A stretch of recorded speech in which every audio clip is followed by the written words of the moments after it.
So our next topic today, guys, is about Henry Cavill had some words to say about the Snyder Cut and about just playing Superman in general and like how uh, how long he would like to be playing Superman. Essentially, is what he was talking about. So he recently did an actors on actors interview with Sir Patrick Stewart, the great Sir Patrick Stewart, and he asked him first off about the Snyder Cut.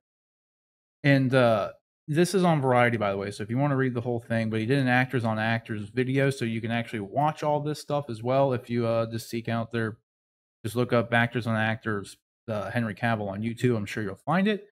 Um, but Sir Patrick Stewart says he asked him flat out, like, "What can you tell me about the Snyder Cut?" Which is always kind of interesting to see someone in a position of Sir Patrick Stewart, who's unconnected to DC, unconnected to Superman, and really any way. He's connected in the superhero world, I guess, to some capacity because he played Professor Xavier for so many years. But at the same time, it's interesting to see how far of a reach that this news actually had, like for the Snyder Cut itself. Just the fact that like Sir Patrick Stewart would even think it was something worth, just that he even knew about it to ask about it is just, I think, kind of a fun thing, just in general. But he asked him like, "What can you tell me about it?" And he said that there's really not much he can really tell anybody about it other than the fact that HBO Max is releasing it, and it's going to be Zach's final vision for the movie. And he goes on to say after that that he's just happy that Zach got to release his vision, which I think at this point in time is pretty much what everybody's wanted. Like Yeah. since despite what is or isn't going to be in the movie, I think based on just the climate of how the theatrical version of Justice League went, and when we knew there were a lot of changes that were made, and from Zack's original film, I think the big movement behind release the Snyder Cut was some bit of fans probably just assume that there's going to be a lot of stuff in it that's not going to be in it, but there's definitely a lot of people who just like Henry here. We're on a first name basis now. Just saying. You and But Henry. yeah, me and my pal Henry. But he just thinks it's important that, filmmakers and any kind of storytellers to just have their intended vision released, and which is true.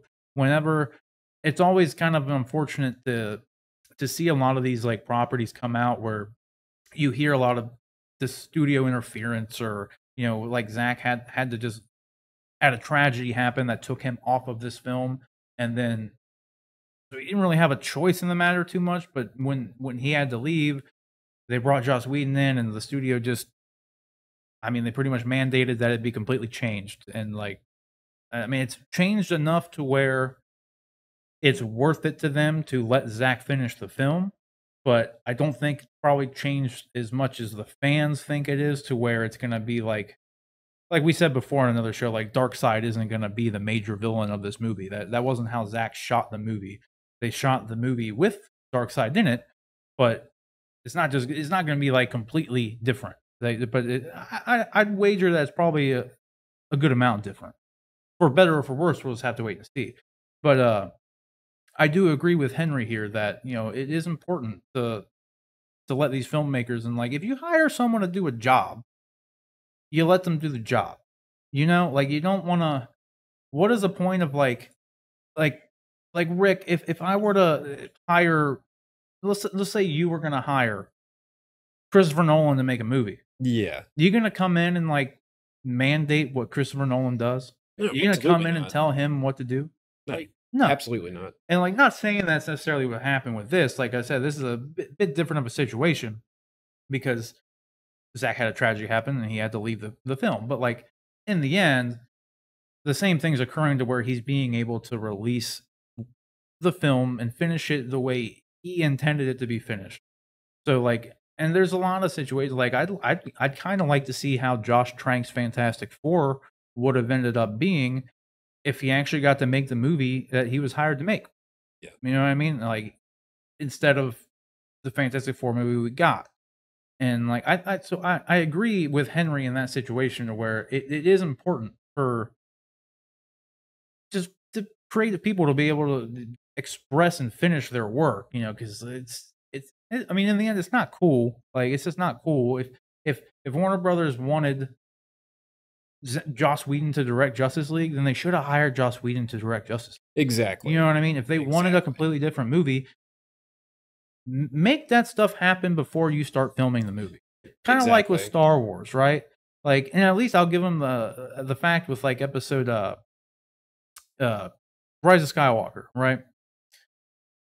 They completely changed course and decided to throw away everything that JJ and Ryan Johnson did in Force Awakens and Last Jedi and change the whole thing and just try to please fans with Rise of Skywalker, right? And I'll give them at least credit that they didn't just fire Colin Trevorrow from it while he was in the middle of filming it. He at least had like a year or two notice to know that he was, not going to be doing it anymore.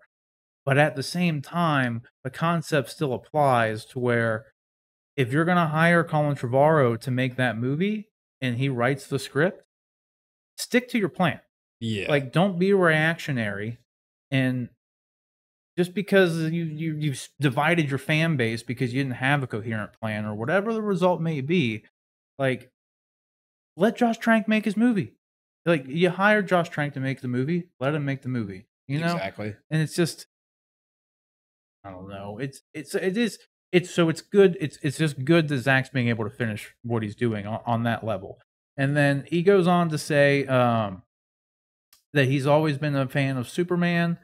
And with a character like that, you carry the mantle with you offset, and it becomes part of your public representation. When you meet children, children don't necessarily see me as Henry Cavill, but they see him as Superman, which would be pretty cool. That would be pretty cool. I mean, imagine how cool it would honestly be to be able to like go into like you see all the like these actors who will like Chris Evans does it, like Chris Pratt did it, where they get in their and Johnny Depp does this a lot. Yeah, get in full costume and go see like sick kids and stuff in hospitals. That's cool, man. That's really cool. That's super cool for them to do and take the time to do it. But I mean, even for like you being like, that's got to be rewarding for you in some way too. Just knowing that these kids are like they show more appreciation for Henry in the role of Superman than a lot of these whiny people out there who say that's not my Superman. You know what I mean? Yeah. So like even on like a selfish level to some degree, like it's got to be nice. They just really appreciate it. Yeah, like and to just know that like there are definitely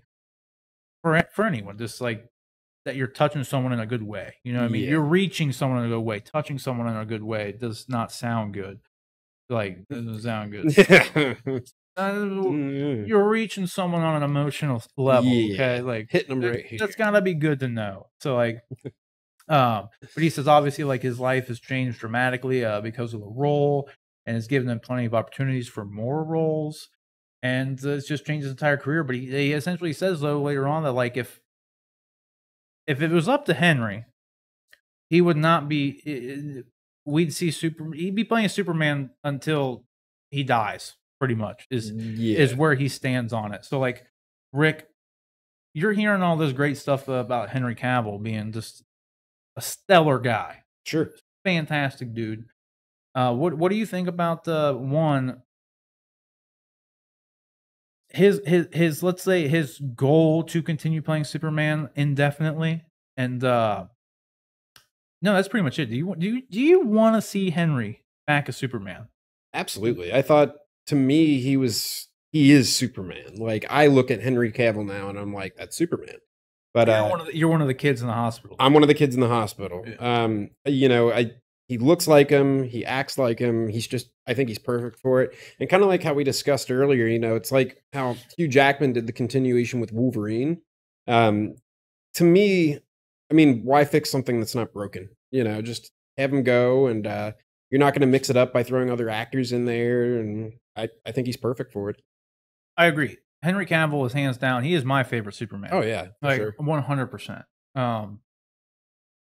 Like yeah, it might be sacrilegious to say because a lot of people like really love the Christopher Reeve stuff. I liked Christopher Reeve stuff too, but I wasn't. It's totally different. It's completely different. It's like apples and oranges. Yeah, I mean that was in a different era. Yeah, you know what I mean like. It is apples to oranges at this point. And I think the way they portrayed Henry Cavill Superman and Man of Steel, which is one, like, definitely the DCEU's best movie, like 100% Yeah. still to this day. But like his portrayal of Superman in that film, and then seeing him in BVS, and then seeing him in Justice League, there is a bit of character progression there that is getting him to the point of being like the Superman everyone knows and loves, kind of thing. You know, Yeah. being the Boy Scout, because at first he's just some dude who knows that he's not from around here, and then he learns his entire heritage, and then BVS happens. That's like 18 months later. You know what I mean? Yeah. It's like dude hasn't had any time on screen to like really be Superman yet, and that's the thing. Kind of like with what you were saying with Hugh Jackman growing with the role. I just want to see Henry actually have his Superman just grow to be like Superman, Yeah. because Yeah.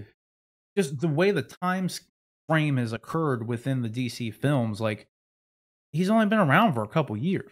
Like Henry hasn't had a chance to be Superman, but the character of Superman as it is within the DC films hasn't even been able to be a Superman yet either. No. Like No. you kind of got our first look at him being like Superman as we know him, quote unquote, at the very end of Justice League.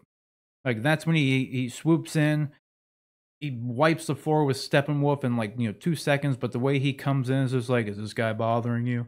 And like smiles about it, and then just beats the crap out of him like Yeah. immediately. Like that's Superman. That was really our first.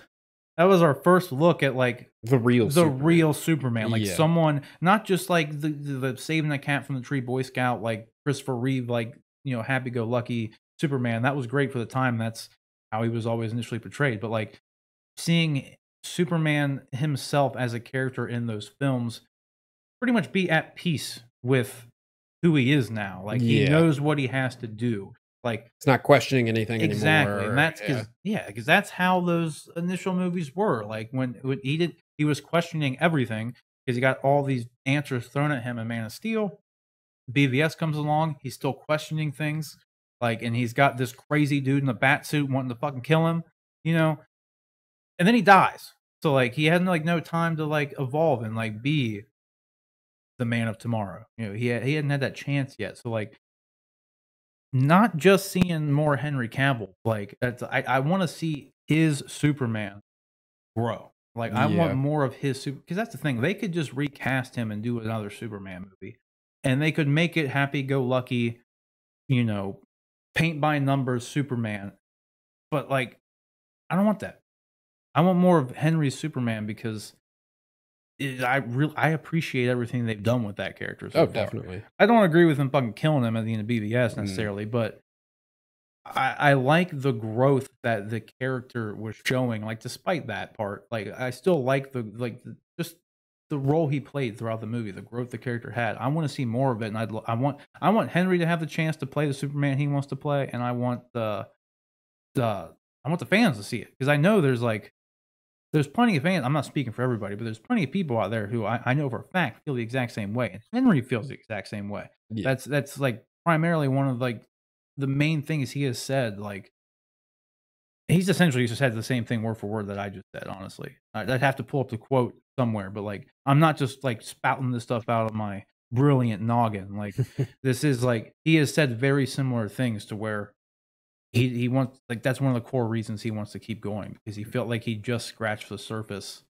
playing him by the end of Justice League, and like no one's gotten that chance yet. So I hope Henry Cavill plays Superman for many, many, many years to come. So let me know in the comment section below. Let Rick know if you feel the same way about Henry Cavill. When you look at him, do you get all glossy eyed and you just see Superman as well, like a little kid in a candy store? Because that's pretty much how we feel about it. So We sure do. yeah, that's 100% how we feel about it. So let us know in the comment section below if you are excited for Henry to continue playing Superman, and if not, like, would you rather just see it recast, or would you rather them not focus on Superman at all in the movies anymore? Just let us know.